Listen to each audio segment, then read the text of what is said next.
ഇന്നത്തെ എൻ്റെ യാത്ര അലയനിലേക്കാണ് കേട്ടോ. എന്തിനാന്നല്ലേ, ഒരു കുട്ടി സ്റ്റേക്കേഷൻ. ഞങ്ങള് UAE-യിലുള്ള കുറച്ച് കലാകാരന്മാരെ അവിചാരിതമായിട്ട് ഒരു ഷോർട്ട് ഫിലിമിൽ ഒത്തുകൂടി. ഷൂട്ടൊക്കെ ഓൾമോസ്റ്റ് ഫിനിഷായി.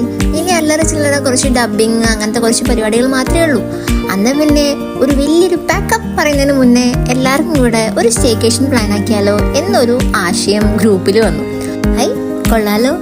പക്ഷെ എവിടെയാക്കും, ഡേറ്റ് എന്നാ, ടൈം എപ്പോഴാ, ഇങ്ങനത്തെ ഒരുപാട് ചർച്ചകൾക്ക് ശേഷം ആ കാര്യത്തിലൊരു തീരുമാനമായി. ഈ സാറ്റർഡേ ആണെങ്കിൽ പതിവില്ലാതെ എനിക്ക് ഡ്യൂട്ടിയും ഉണ്ടായിരുന്നു. അയ്യോ, ഞാനെങ്ങനെ പോവും എന്നാലോചിച്ച് വിഷമിച്ചിരിക്കുമ്പോഴാണ് സിദ്ധുവേട്ടൻ പറയുന്നത്, കുറച്ച് നേരത്തെ ഇറങ്ങടോ, ഞാൻ തന്നെ പിക്ക് ചെയ്യാൻ വരാം. ദേ, ഇതാണ് സിദ്ധുവേട്ടൻ. അയ്യോ, സിദ്ധു എന്നുള്ളത് പുള്ളിയുടെ ശരിക്കുള്ള പേരല്ല കേട്ടോ, ഷോർട്ട് ഫിലിമിലെ ആളുടെ ക്യാരക്ടറിന്റെ നെയിമാണ്. വിളിച്ച് എന്റെ വായിൽ അങ്ങനെ വരും. ഈ ഷോർട്ട് ഫിലിമിലെ പ്രിയ എന്ന് പറയുന്ന കൊച്ചനിയത്തിയുടെ, അതായത് എന്റെ ഒരു ഏട്ടന്റെ റോളാണ് പുള്ളിക്ക്.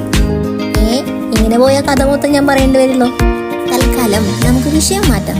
അല്ലെങ്കിൽ ഇത് കാണുമ്പോ ഡയറക്ടർ ഞാൻ കഥ പുറത്തു വിട്ടെന്ന് പറഞ്ഞിട്ട് എന്റെ കൊങ്ങിക്ക് പിടിക്കും. അപ്പൊ എവിടെ നമ്മൾ പറഞ്ഞു നിർത്തി? സ്റ്റേക്കേഷൻ. അങ്ങനെ നീണ്ടൊരു 2-2.5 മണിക്കൂർ ട്രാവലിന് ശേഷം നമ്മളെവിടെ എത്തിയില്ല. ഇനിയും ഉണ്ട് ഒരുപാട്. ഞാൻ കത്തിയും എന്റെ കൂടെയുള്ള വെട്ടുകത്തി ആയതുകൊണ്ട് വരുന്ന വഴിക്ക് ഞങ്ങൾ ഫുള്ള് കത്തിയുടെയായിരുന്നു. അതുകൊണ്ട് യാത്ര തീരെ ബോറടിച്ചേ ഇല്ല. പിന്നെ പാട്ടൊക്കെ പാടി അന്താക്ഷരൊക്കെ കളിച്ച് 4 മണിക്ക് ഇറങ്ങി 6 മണിക്ക് എത്തേണ്ട ഞങ്ങള് 7:30 ആയിട്ട് എത്താണ്ടായപ്പോ ഞങ്ങക്ക് കോള് വന്നു. മൂന്നാമത്തെ പെക്കിൽ രണ്ടാമത്തെ ഐസ് ക്യൂബ് വീഴുമ്പോഴത്തേക്ക് എത്തും.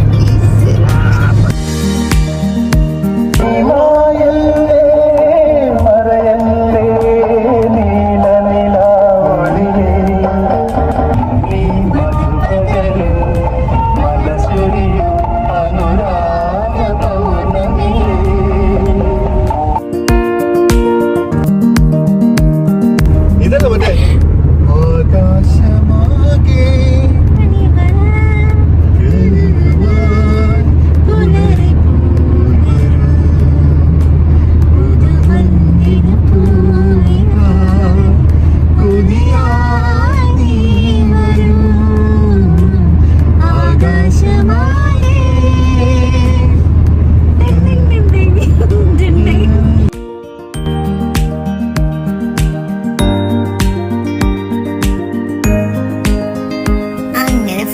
നമ്മൾ എത്തിപ്പോയി.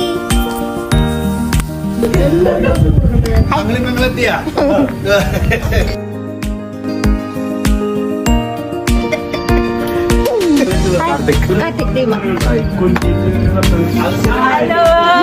Hi Priyama, how do you do? ഞങ്ങള് മറ്റേ ഷോപ്പിൽ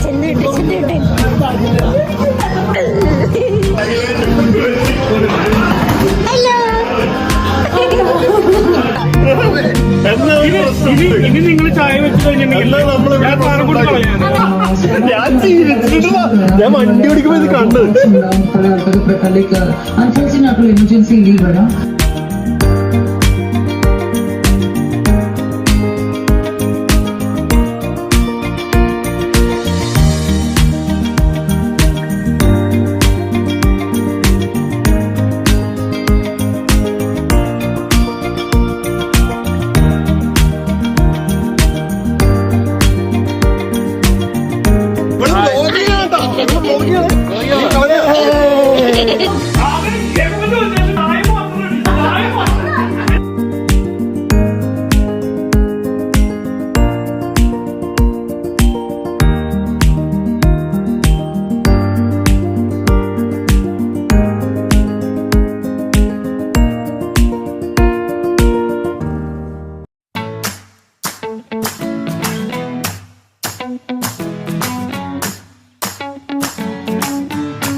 നിനക്ക് ഡാൻസ് അറിയോ? ഇല്ല.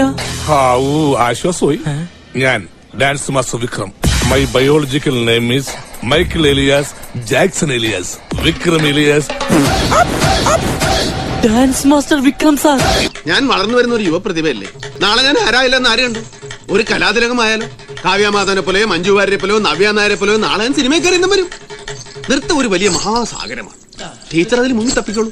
ഞാനതിന്റെ തീരത്തിരുന്നൊരു ചൂണ്ട ഇട്ടോ.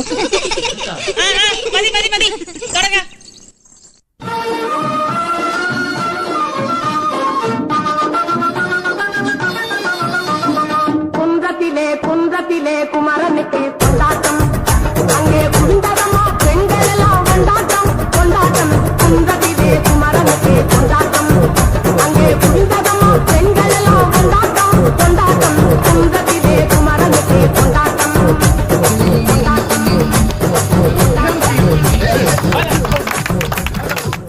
പാട്ടെന്ന് വെച്ചാ എനിക്ക് ജീവനാണ്. പാട്ട് എനിക്കും ഭയങ്കര ഇഷ്ടമാണ്. കുറച്ചൊക്കെ. ആ, അങ്ങനെയാണെങ്കിൽ ഒരു പാട്ട് പാടിയിട്ട് പോയാ മതി.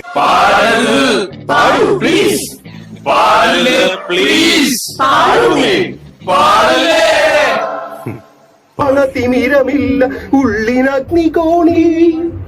ഉള്ളിനഗ്നികോണിൽ കാറ്റുലഞ്ഞു തീ ചീറ്റുന്ന നഗ്നമാം ദുസ്വർഗ കാമമില്ല. കാമമുണർന്ന് വിലാസിനിയായി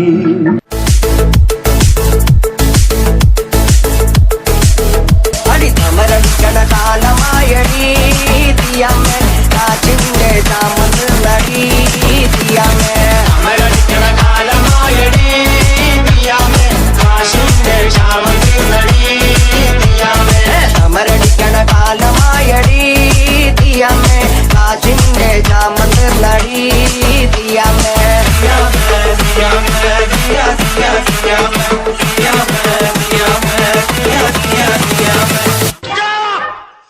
നിങ്ങളൊക്കെ ആരാ? അയ്യോ, നിന്റെ ഡാൻസ് കൊണ്ട് തന്നെ ഞാൻ പൊറുതി മുട്ടിയിരിക്കുക. അപ്പോഴാ 10-35 വേറെ. നിനക്കൊക്കെ ചോദിക്കാനും പറയാനും വീട്ടിലാരുമില്ലേ? പൊടി വീട്ടിൽ പൊടി. എന്റെ മഴക്കിന്റെ പോപ്പി കൂടാ പെൺപിള്ളേരെ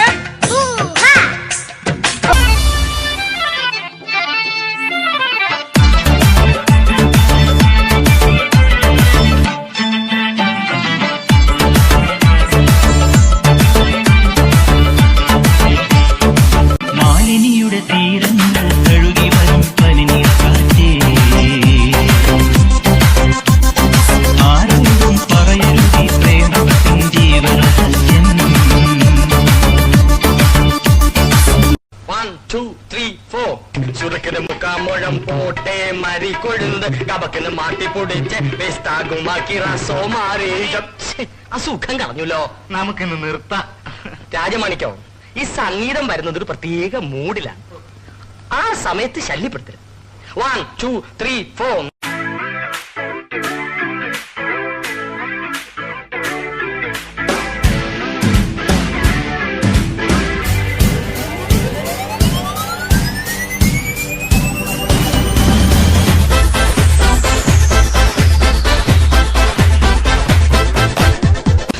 എവിടെ അസുഖം എനിക്ക് മനസ്സിലായി. ആർത്തി മൂത്ത് പ്രാന്തായതാണ്. ഞാൻ അപ്പോഴേ പറഞ്ഞില്ല ഇവിടെ കോയി ഉണ്ടെന്ന്. ഈ കൊരങ്ങിന് എപ്പോഴും നുണയെ പറയൂ.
സ്ലീപ്പ് ഓവർ അങ്ങനെ 2:30 നമ്മൾ സമയം 2:15 പൂളിൽ ഞങ്ങൾ പോയിട്ടില്ല. ഞങ്ങൾ എല്ലാവരും പ്രോത്സാഹിച്ചിട്ട് 2 മണിക്കൂർ അവിടെ ഇരുന്നിട്ട് 2:30 ഞങ്ങൾ കിടക്കാൻ പോകുന്നു. അതെ,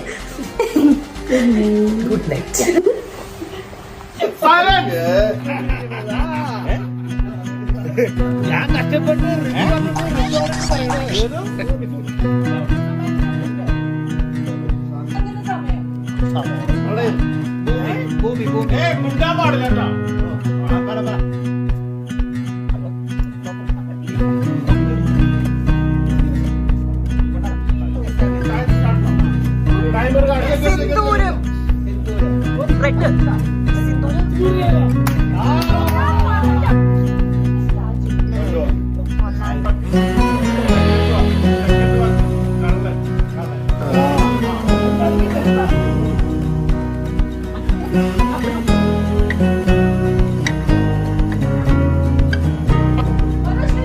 ലാസ്റ്റ് 10 സെക്കൻഡ്. അങ്ങനെ ഭംഗിയാവാൻ പോകുന്ന കാര്യം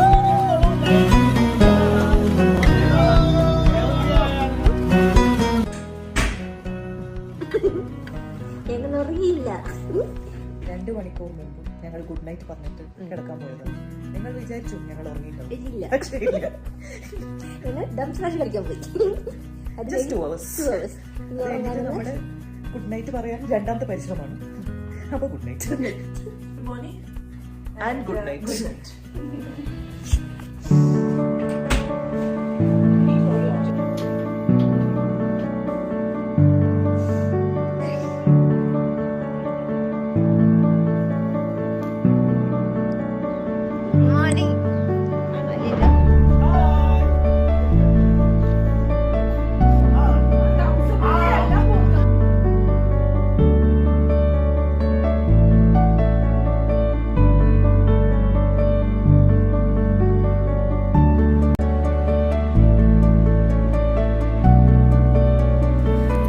ഞങ്ങളുടെ സ്റ്റേക്കേഷൻ ഇവിടെ ഓൾമോസ്റ്റ് വൈൻഡ് അപ്പ് ചെയ്യാൻ പോവാണ് കേട്ടോ.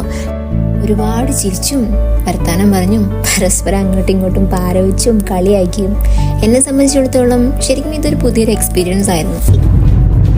എനിക്ക് പോവാണ്